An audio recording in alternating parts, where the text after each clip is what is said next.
శాసన మండలిలో 3 రోజుల నుంచి ఒకటే రగడ డిఎస్సి.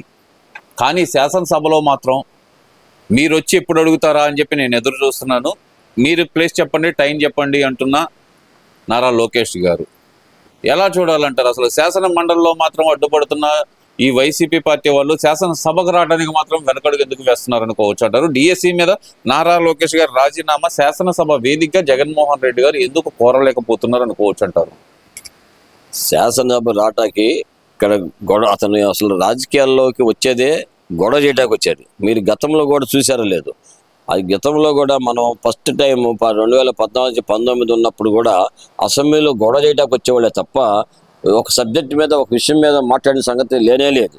ఆ రోజు కూడా మీరు ఈ అమరావతి గురించి కూడా మాట్లాడేటప్పుడు ముందు రకరకాలుగా మాట్లాడారు. ఆ తర్వాత లాస్ట్లో మళ్ళీ 35,000 ఎకరాలు కావాలి, ముందేమో అసలు ఎందుకు ఇన్ని ఎకరాలు అని చెప్పి మాట్లాడిన వ్యక్తి తర్వాత మళ్ళీ 35,000 కావాలని చెప్పి కోరుకున్న, ఎందుకంటే అది జరగదనే ఉద్దేశంతో ఆ రోజు చెప్పాడు.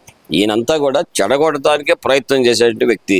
డిఎస్సిలో గొడవ చేయడానికి ఏమో అక్కడ వాళ్ళ యొక్క స్ట్రెంగ్త్ ఉంది కాబట్టి వాళ్ళని అక్కడికి మండలికి వెళ్ళమంటున్నాడు.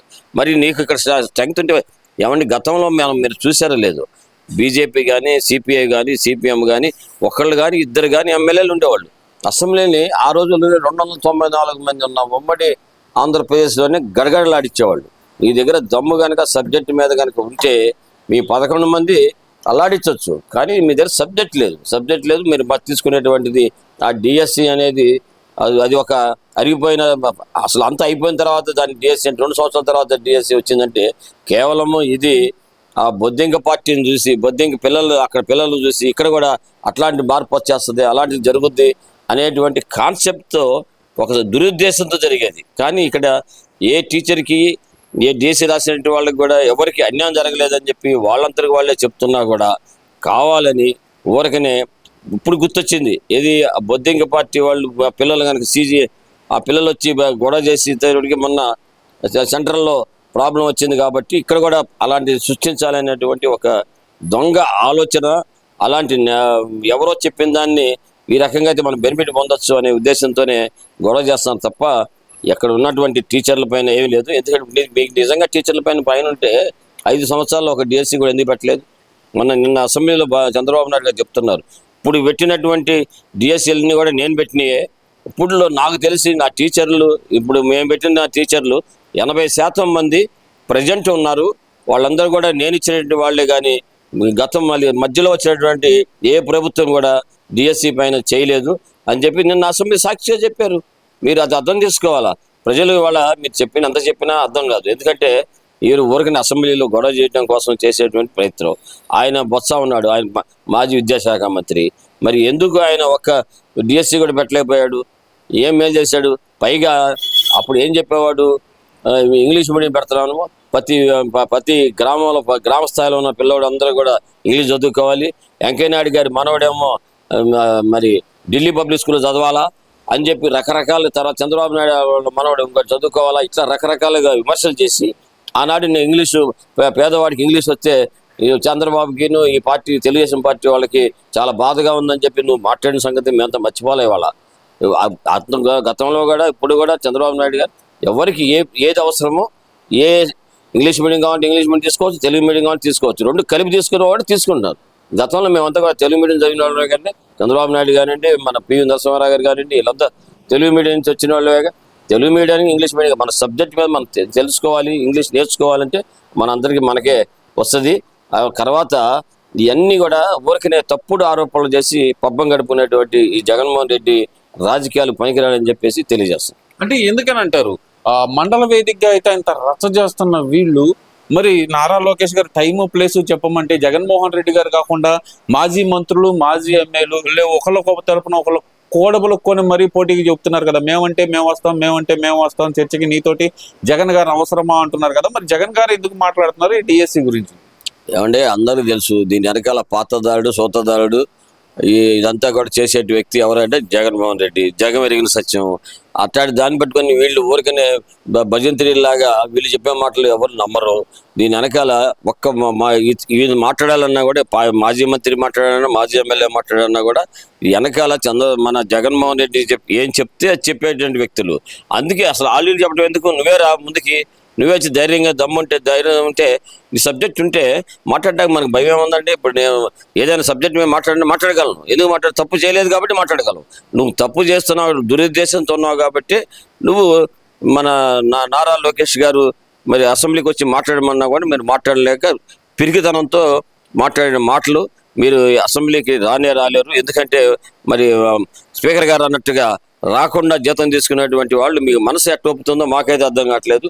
4 రోజులు నువ్వు ప్రజల సంక్షేమం కోసం వచ్చి మాట్లాడే శక్తి లేనటువంటి వాడు నువ్వు పెద్ద రాజకీయ నాయకుడు అవుతావా? నువ్వు ఇలాంటి వాళ్ళే మన ముఖ్యమంత్రిగా ఎన్నుకుందని చెప్పేసి ఇవాళ మేమందరూ తలకాయలు కొట్టుకునే పరిస్థితి ఉందని చెప్పేసి తెలియజేస్తున్నాం. మరి ఓవరాల్ గా చూసుకుంటే గనక ఇక్కడ జగన్మోహన్ రెడ్డి గారు రావట్లేదు. ఇవన్నీ పక్కన పెడితే నిన్న జగన్మోహన్ రెడ్డి గారు ఒక మీటింగ్ లో మామూలుగా వాళ్ళ ఇంటర్నల్ మీటింగ్ లో మాట్లాడుతూ అరాచకాలు చేయడానికి సిద్ధపడ్డాడు. స్థానిక సంస్థల ఎన్నికల్లో చంద్రబాబు నాయుడు గారు ఎట్లాగైనా సరే ఏకగ్రీవాలు కావటానికి వీల్లేదు, మనం పోరాడదాం అంటున్నాడు కదా. నిజంగానే చంద్రబాబు నాయుడు గారిది అరాచకాలు చేసే మనస్తత్వం అంటారా? గత 5 సంవత్సరాల్లో స్థానిక సంస్థల ఎన్నికల్లో ఎక్కడ ఏమీ జరగలేదంటారా? ఏకగ్రీవాలు అయితే తప్పేంటి అని మాట్లాడిన జగన్మోహన్ రెడ్డి గారు ఈ రోజు ఏకగ్రీవాలు కావటానికి వీల్లేదు అని మాట్లాడటం ఎలా చూడాలి అసలు ఈయన 2 నాలుకల ధోరణి? ఇవాళ పెద్ద జోక్ లాగా ఉంది. మీరు అడిగే క్వశ్చన్లోనే నాకు ఆశ్చర్యంగా ఉంది. ఎందుకంటే గతంలో జరిగినటువంటి స్థానిక సంస్థ ఎన్నికల్లో కనీసం నామినేషన్ వేసేటువంటి దానికి కూడా పేరు వచ్చిందంటే వాళ్ళు తీసుకెళ్లి లోపలేసినటువంటి పరిస్థితి మనం చూసాం. పంచాయతీల్లో మీరు నామినేషన్ చేయలేదు, కనీసం నామినేషన్ చేయలేదు. గెలిపోవటం తర్వాత సంగతి. నామినేషన్ చేయడానికి ఎవరిని కూడా రానియకుండా భయభ్రాంతులను చేసి ఏకగ్రీయంగా మీరు చేసినటువంటిది మర్చిపోలేదు.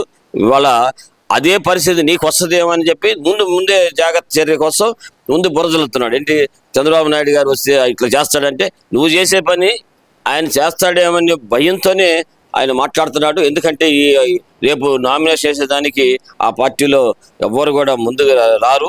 కాబట్టి అలాంటి వాళ్ళందరినీ కూడా ఎంకరేజ్ చేయడం కోసం అతను ఎలాంటి అబద్ధాలు రకరకాలైనటువంటి జిమ్మిక్కులు చేస్తూ మరి ఆ మీటింగుల్లో వాళ్ళకి చెప్పి ఉత్సాహపరచడం కోసం చేసేటువంటి మాటలు తప్ప అతను చేసిన పని మీరు కూడా చేస్తారనే భయం ఉంది అతని లోపల. తప్పకుండా మీరు చేసిన పని చేయరు. చంద్రబాబు నాయుడు గారికి ఒక పద్ధతి, సిస్టమ్ కూడా ఉంది. గతంలో కూడా మీ నాన్నగారు ఉన్నప్పుడు కూడా స్థానిక సంస్థ ఎన్నికలు జరిగినాయి. అప్పుడు కూడా ప్రతిపక్షంలో కొన్ని వచ్చినాయి, ప్రతిపక్షం రాలేదు. కానీ ఇప్పుడు కూడా చంద్రబాబు నాయుడు గారు అలాంటి దురుద్దేశంతో చేసేటువంటి రాజకీయం కాదు. అలా చేయాలంటే అసలు ఈనాడు అసలు ఈ 2 సంవత్సరాలు అసలు ఉండవు. నువ్వు ఈ భూమి మీద ఈ ప్రాంతంలో కానీ తిరగటాకే వీలుండేది కాదు. కాబట్టి మీరు అన్ని అబద్ధాలు చెప్పి ముందే వీళ్ళందరినీ మీ యొక్క క్యాడర్ని వాడు వెళ్ళిపోకుండా ఉండేదానికి అబద్ధాలు చెప్పి ఆ క్యాడర్ని నిలబెట్టుకోవాలని చెప్పి ఉద్దేశంతో చేసేటువంటి ఆరోపణలు ఆ మీటింగ్లో జరిగిందంతా కూడా మేము విన్నాము. దానిలో ఆయన చెప్తాడు ఏమని, భయపడద్దు, చంద్రబాబు నాయుడు భయపెడతాడు అంటే అవన్నీ గతంలో మీరు చేశారు కాబట్టి మీరు ఇవన్నీ చెప్తున్నారు. కాబట్టి అలాంటివి జరగవు. ప్రజాస్వామ్య పద్ధతిగా ఎన్నికలు జరుగుతాయి. ఎవరికి బలం ఉందో రేపు స్థానిక సంస్థ ఎన్నికల్లో చూద్దాం. అంటే జగన్మోహన్ రెడ్డి గారు ఎందుకు భయపడుతున్నారు అంటారు? స్థానిక సంస్థల్లో కూడా ఓడిపోతాం అనే రిపోర్ట్ ఏమన్నా ఆయన దగ్గర ఉందా? ముందుగానే ప్లాన్ ముందుగానే ఎస్కేప్ గా ఈ మాటలన్నీ చెప్తున్నారు అనుకోవచ్చు అంటారు? ఇక 100% మీరు అడిగిన క్వశ్చన్లోనే ఆయన కూడా సర్వే చేయించుకుంటాడు కాబట్టి ఆ సర్వేలోనే ఆయనకి తెలిసి ఉంటుంది.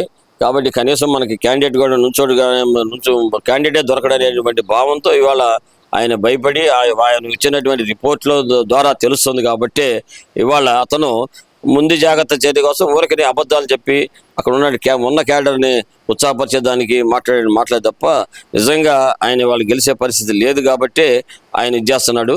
ఎక్కడైనా ఏదైనా ఉందంటే మా పార్టీలోనే ఉన్న వాళ్ళే పోటీ పడి ఒకరికిద్దరు నుంచొని అట్లాంటి బెనిఫిట్ ఏమైనా పొందాల్సిందే తప్ప ఆయన మాత్రం ఎట్టి పరిస్థితుల్లో స్థానిక సంస్థల్లో ఏమి రావు. కాబట్టి ప్రజలందరూ కూడా అలర్ట్గా ఉండాలి. ఇలాంటి దొంగ మాటలు చెప్పి ప్రజల్ని మోసం చేసేటువంటి జగన్మోహన్ రెడ్డి గొడ్డల పార్టీని మనందరూ కూడా కంటితో కనిపెట్టి ఉండాలి. ఇది చాలా ప్రమాదకరమైన పార్టీ.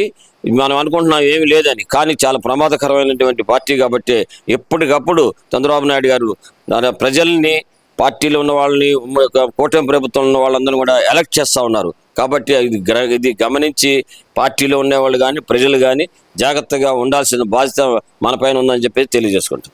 Thank you.